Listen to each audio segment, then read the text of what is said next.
Say hello to the most influential man in Silicon Valley, Sam Altman. I will practice going to the bathroom more often so you humans don't realize that I'm the AI. That's literally what Sam, the father of ChatGPT, said to a New Yorker journalist after spending a couple of days with them. Was he joking though?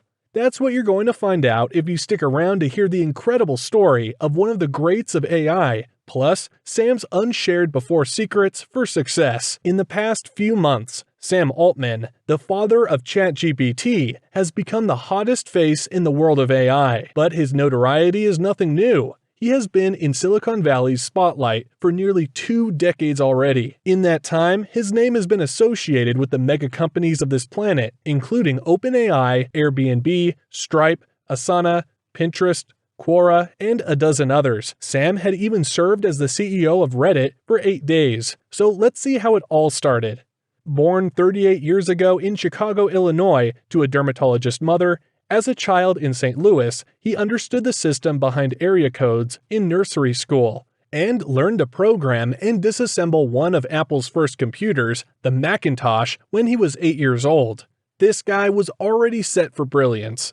He once described his personality as someone who has narrow interests in technology, no patience for things, not interested in parties and most people. When someone examines a photo and says, "Oh, he's feeling this and this and this," all these subtle emotions, he looks on with alien intrigue. So, is everybody right?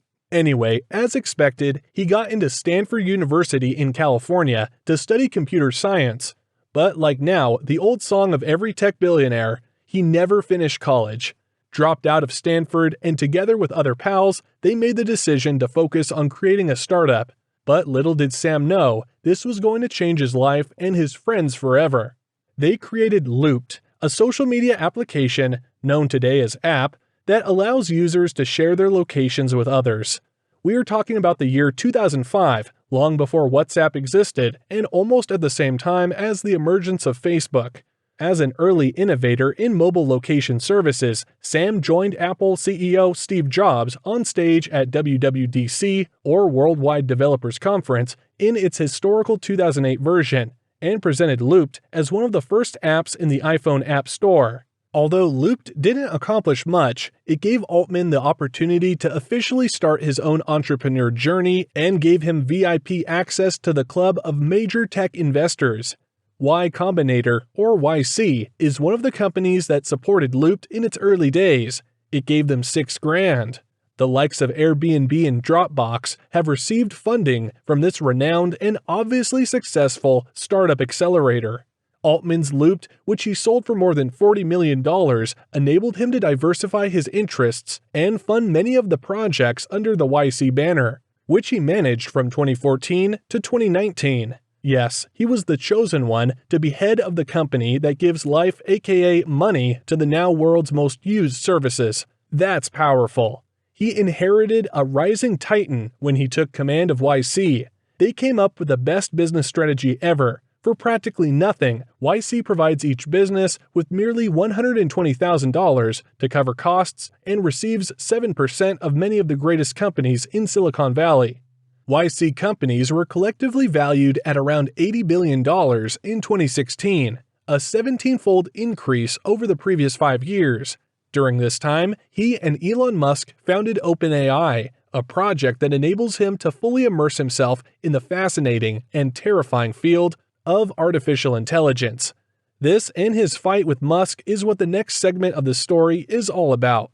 So why did Elon leave the chair of OpenAI along with Altman and Musk, including Peter Thiel and LinkedIn co-founder Reid Hoffman, gave $1 billion to launch OpenAI? OpenAI started as a nonprofit whose goal is to prevent artificial intelligence from accidentally wiping out humanity. OpenAI is a research organization whose goal, according to its website, is to make sure that artificial intelligence benefits all mankind. Altman discusses the necessity for a collaboration between the two types of intelligence as the ideal future scenario in the in-depth story that Tad Friend published for The New Yorker in 2016. He warned, "Either we enslave artificial intelligence or it enslaves us." an idea shared by Musk, who despite detaching himself from OpenAI in 2018 due to what he called conflicts of interest with his main company Tesla, and tweeted something about OpenAI being not open enough, he continues to invest in it and funds other projects that go in the same direction to achieve control of artificial intelligence. One of them is Neuralink, to try to connect our brains to computers. This fatalistic view of the future that drove Musk and Altman to get involved in artificial intelligence has also been what drives OpenAI's strategy when it comes to ChatGPT and DALL-E, the text and image AI generators. Sam believes that one of the most responsible ways to introduce these systems into society is to do that in a gradual way, because there's a tendency for companies leading the way in artificial intelligence to act under the Silicon Valley motto of moving fast and breaking things. This philosophy of being nimble and releasing products without thinking about their implications. Some experts point out that in the case of Sam, it is not a question of going fast, but of releasing products that are still imperfect so that the company gradually adapts to them. Altman tweeted on November 30th that ChatGPT has reached over 1 million users in 5 days. In a way, that's what's happening with ChatGPT and DALL-E, which are already receiving a lot of criticism from many quarters, including academia and creativity. Altman acknowledged this in a thread he posted to Twitter in December. He wrote, "ChatGPT is incredibly limited, but good enough at some things to create a false sense of grandeur. It's a mistake to trust him with anything important right now." Altman ended by saying that this is only a glimpse of what progress will be, and that there is still a lot of work to be done as to its robustness and veracity. In late 2022, the Wall Street Journal mentioned in an article that OpenAI was on its way to becoming one of the most successful startups in the United States, with a value of $29 billion despite the few profits it generates. ChatGPT was made public so that OpenAI may use user comments to develop the bot. Altman tweeted a few days later, after its release, "Fun creative inspiration, great. Reliance on factual queries, not such a good idea."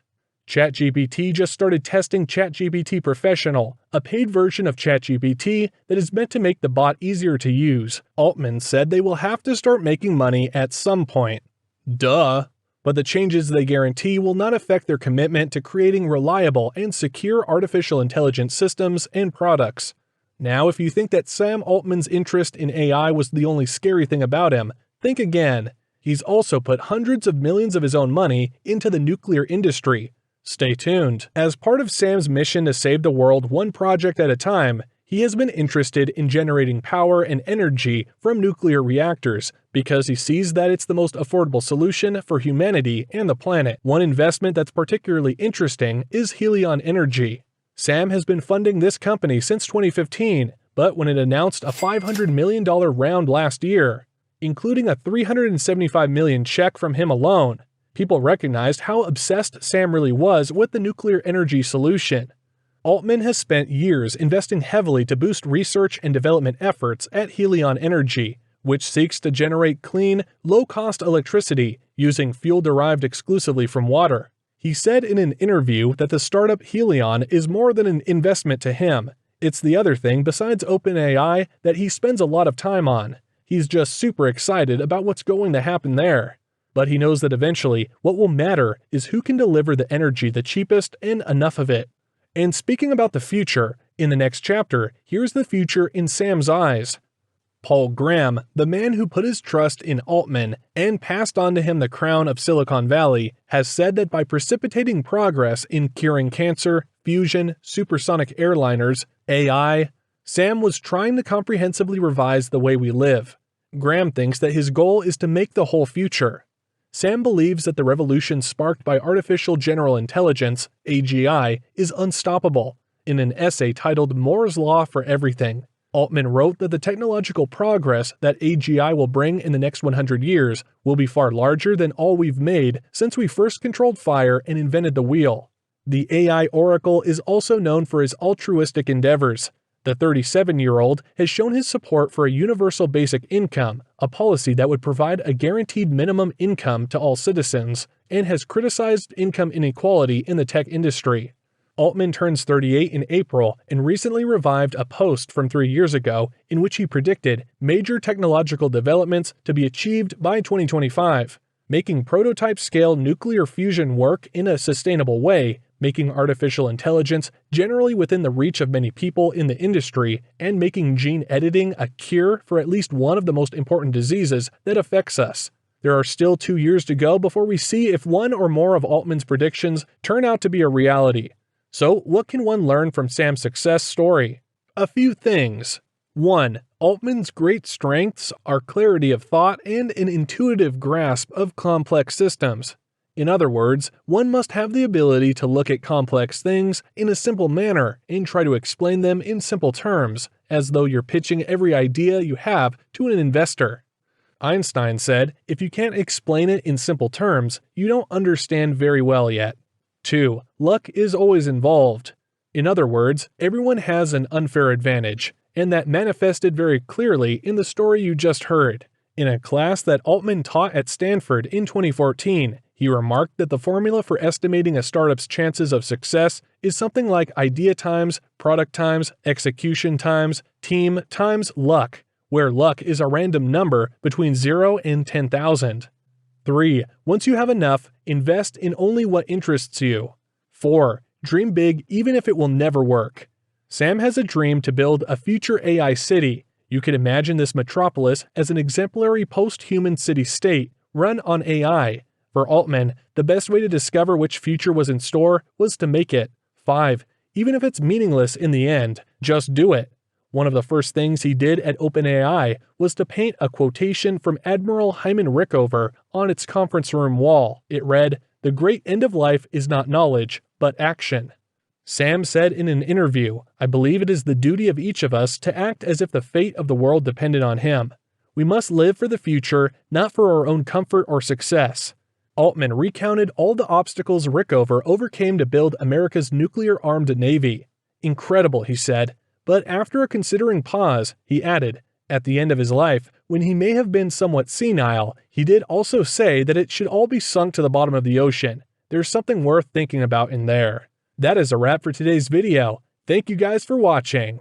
I hope you've enjoyed it. If you want to hear more stories of the world's greats and their secrets of success, you can like the video and subscribe to the channel.